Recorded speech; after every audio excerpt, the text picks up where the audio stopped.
This is problem 11.100. It's on page 683. While delivering newspapers, a girl throws a newspaper with a horizontal velocity v naught.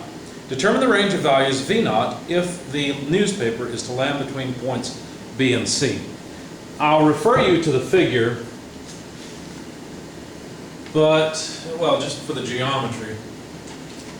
But basically, we've got an object being thrown horizontally, so the initial velocity is purely horizontal, and it basically has to land within a couple of points that have dimensions away from the point where the newspaper is thrown. So, anyways, points B and C, and I'll indicate where those are. But let's set up the equations first of all. The initial velocity is pure x component velocity. So if I were to draw a coordinate system like this, the newspaper travels horizontally, only in the x direction, and at constant speed. That doesn't change. There's no acceleration in the horizontal direction. Therefore, the position of the newspaper is the initial position plus the initial velocity times time, where of course the initial velocity is only horizontal velocity. So the velocity with which it's thrown is the position change over time. Let's call this equation 1. Now, in the vertical direction, the y position of the newspaper is the initial y position plus the initial velocity in the y direction, but wait a second, there's none of that, minus 1/2 gt, because, well, gt squared. Notice the acceleration g is in the negative y direction. So what this tells us is that the change in height of the newspaper, y final minus y initial, or y at some point in time minus y initial, is equal to negative 1/2 gt squared, or in other words, what we really want, y naught minus y, so the initial height, because it starts off at initial height and falls down, equals 1/2 gt squared. Now, if we rearrange this just a bit, we can figure out how long it takes the newspaper to fly to a point based on how far down it's going to drop. So just rearranging this, we find the time is the square root of 2 times y naught minus y divided by g. So for point B, the amount of time for the newspaper to reach point B would be square root, let's see, 2 times y naught minus y. Well, y naught is 4 foot because the girl is 4 foot above point B. Okay.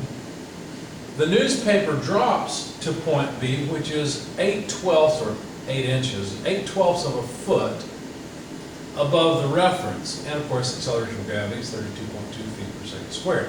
So when you plug all this in, this is about 0.455 seconds. That's how long it takes for the newspaper to fall from release to point B. Now let's invoke equation 1.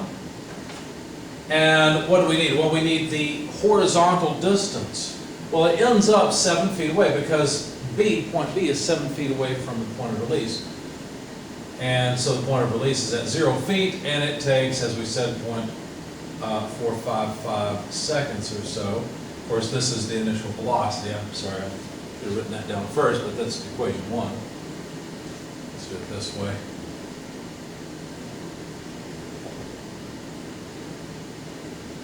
So when you plug all that in your calculator, it comes out to about 15.38 feet per second.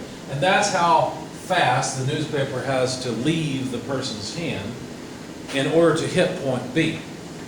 Now to hit point C, that's a different time because it's a different fall distance. Point C is higher than point B. It won't take as long for the paper to fall. So 2 times 4 foot, which is the initial release height.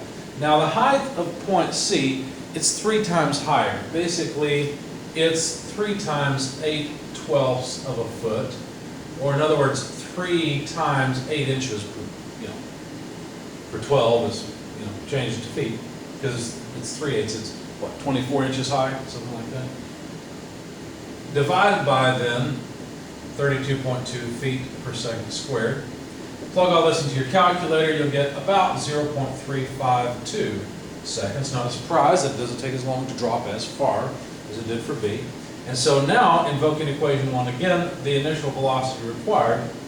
Now point C is actually a little bit closer, it looks like, or is it farther away? Let me look at the picture. Yeah, point C is farther away. So the final position is not just 7 feet away like point B, but it further is 7 foot plus 36 plus 14 inches by 12 will give us feet. Okay, and then minus 0 because we're subtracting off the initial position. Okay, divided by the amount of time, 0.352 seconds. So of course it's going to have to be thrown faster. As a matter of fact, that number comes out to be 31.683 feet per second.